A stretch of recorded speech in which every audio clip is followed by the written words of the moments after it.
been just a tremendous loser for this country. Tremendous amounts of money are being lost, and we think we can do something that'll be very good and keep it a very similar way. But whether it's a merger or just using some of the very talented people that we have elsewhere, so it doesn't lose so much. It's losing a tremendous amount of money. Mr. President, some members of Congress in red districts are facing pushback from voters in town halls. We know that Americans voted for you on the immigration and the economy, but these voters say they're angry and frustrated by these firings. They don't like the work of Elon Musk and these other actions.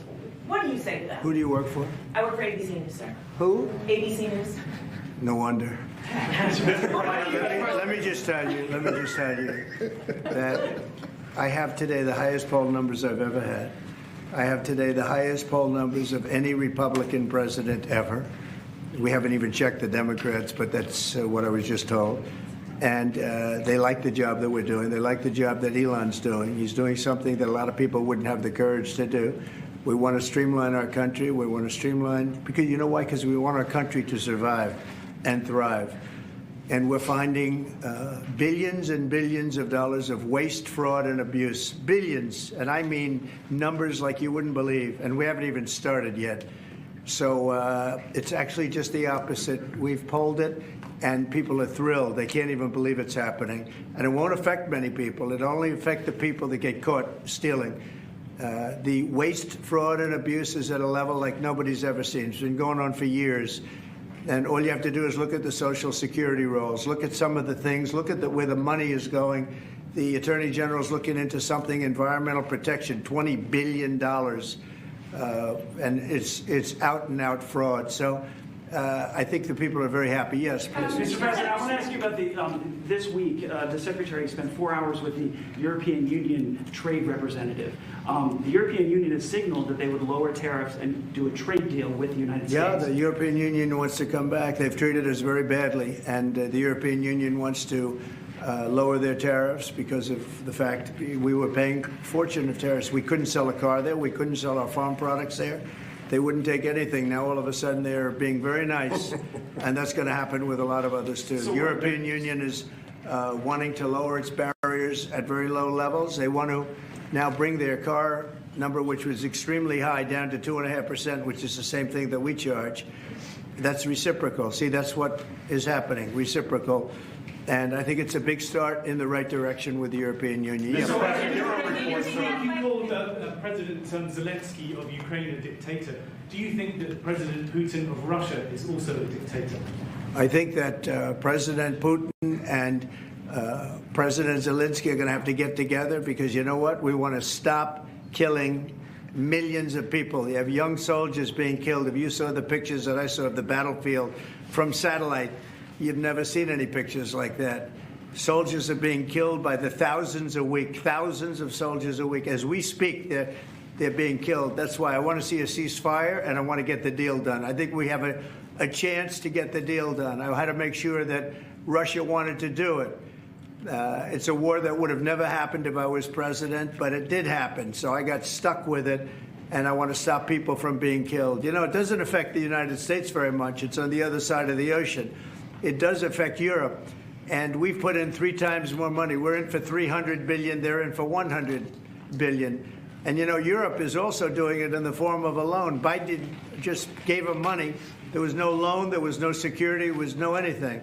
So we're going to either sign a deal, or there's going to be a lot of problems with them. So we're going to sign a deal to get security, because we have to do that. We're spending our treasure. They're spending their blood. They are. And they're very brave in every way you can imagine. But we are spending our treasure on a country that's very, very far away. And it's okay, but we have to be treated the same as Europe is being treated. Europe gets their money back. Europe is basically giving nothing, because they get it back in the form of a loan, and it's a guaranteed loan. We don't get our money back, and we're losing. I mean, we don't want to do that anymore. So we're signing an agreement, hopefully in the next fairly short period of time, that will assure us that we'll get $400 or $500 billion back. We're in there for $300 billion. Now, one other thing. Europe is at 100. We're at 300. We think it has to equalize. In other words, they have to come up with more money. because it has a big effect in Europe. It doesn't have much of an effect on us because we have a big, beautiful ocean in between. But it does affect, and Biden should have never gotten us into this mess.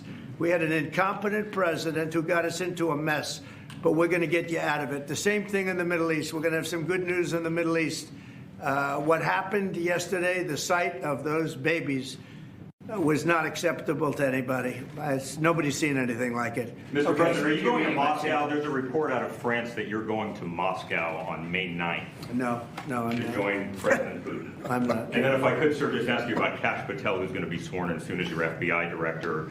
Talk to us about your reaction to him getting sworn in and the fact that many agents across the country are concerned that they will be fired en masse for simply just doing their jobs. No, I think the agents are very happy about Kash. In fact, the agents led the charge for Kash. One of the reasons I loved Kash and wanted to put him in is because of the respect the agents had for him. I think he'll go down as the best ever at that position. And it turned out he was very easy to get approved. You know, I was not sure. He's a tough guy, strong guy. He has his opinions, and I wasn't sure. He turned out to be he went very smoothly. I don't know if he's in the room now. He's going to be in the room very shortly. Where is he? Oh, good. I'm saying the right thing. I